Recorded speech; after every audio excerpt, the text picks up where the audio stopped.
do we have the original manuscripts of New Testament? Let's hear from Professor Bart Ehrman. Bart Ehrman is the James A. Gray Distinguished Professor at the University of North Carolina at Chapel Hill. Professor Ehrman completed his Master's of Divinity and Ph.D. degrees at Princeton Seminary. He is an expert on the New Testament and the history of early Christianity. 5 of his books have been on the New York Times bestseller list. His books have been translated into 27 languages.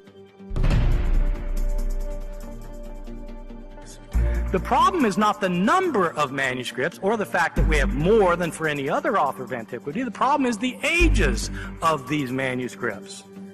How many manuscripts of the New Testament do we have from the first Christian century? None. From the decades after the books were written, how many do we have? The years afterwards, the decade, none. 0. How many do we have from the early 2nd century? Say, manuscripts that clearly date up to around the year 150. We have 1 scrap. This is it. This may look big because it's a big screen. This is the actual size. It's the size of a credit card. It's written on both front and back. It's from John chapter 18. It has several verses on it. You can see this little scrap has parts of 7 lines on it. It's a very important manuscript because it's the earliest one we have. It's the early 2nd century, and it is the only manuscript we have from the early 2nd century. That's it. How many complete manuscripts do we have from the 2nd and 3rd centuries? We're not just talking about decades now after these things were originally written and copied and mistakes made and mistakes replicated and then more mistakes made and more replicated. We're not talking about years or decades. We're talking about centuries. How many complete manuscripts do we have from the 2nd and 3rd centuries? None. 0. Well, if we have 5,500 manuscripts, where are they from? When are they from? Well, 94% of our surviving manuscripts come from the 9th century and later.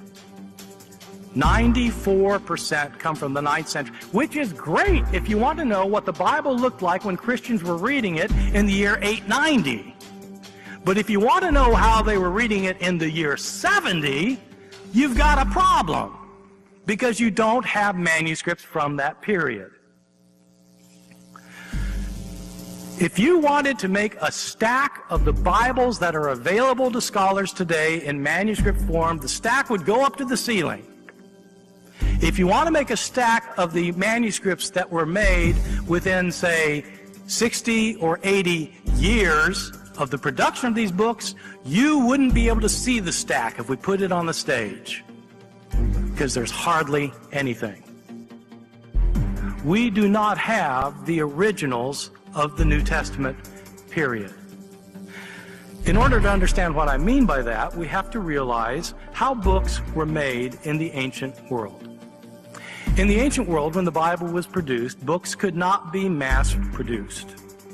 This was before electronic publication, Kinkos, or the printing press.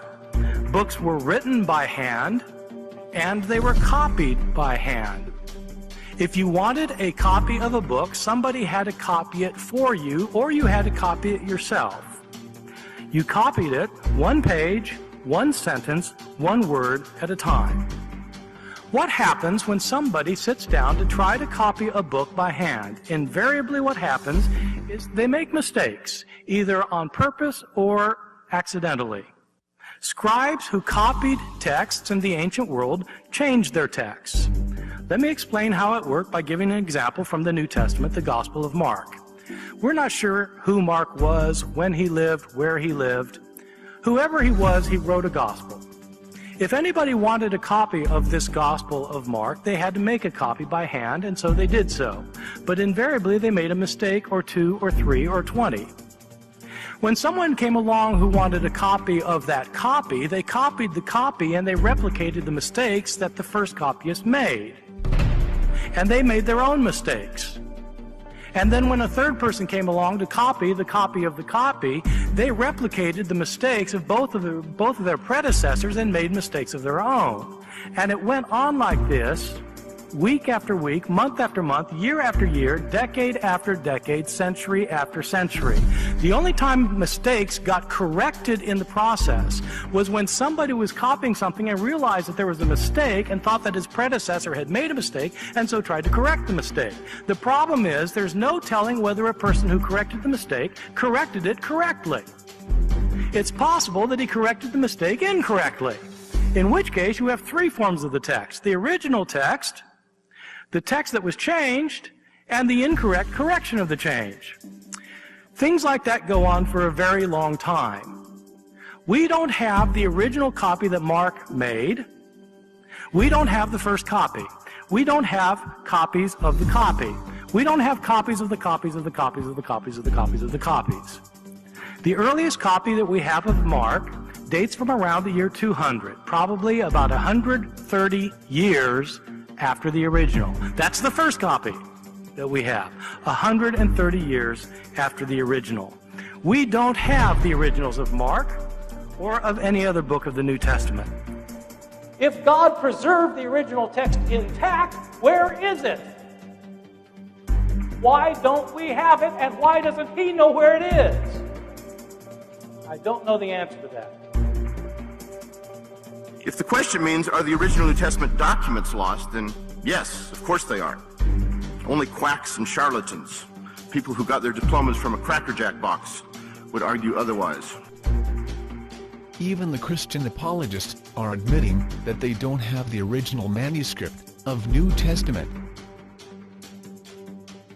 Were the original Bible books preserved by reciting in prayers 5 times every day, openly in populace? No. Is it possible that the original Bible books were preserved by memorization from generations to generations? No. Were the original Bible books written down and preserved by well-recognized eyewitnesses? No. Conclusion. Original manuscripts of New Testament are totally lost. The earliest complete New Testament manuscripts are from 9th century, meaning about 1,000 years after Jesus, which also have many contradictory versions. A question for every Christian who are honest, knowledgeable, and not close-minded or obstinate. Is New Testament trustworthy? An honest person will never respond to this question yes. The honest answer to this question is no.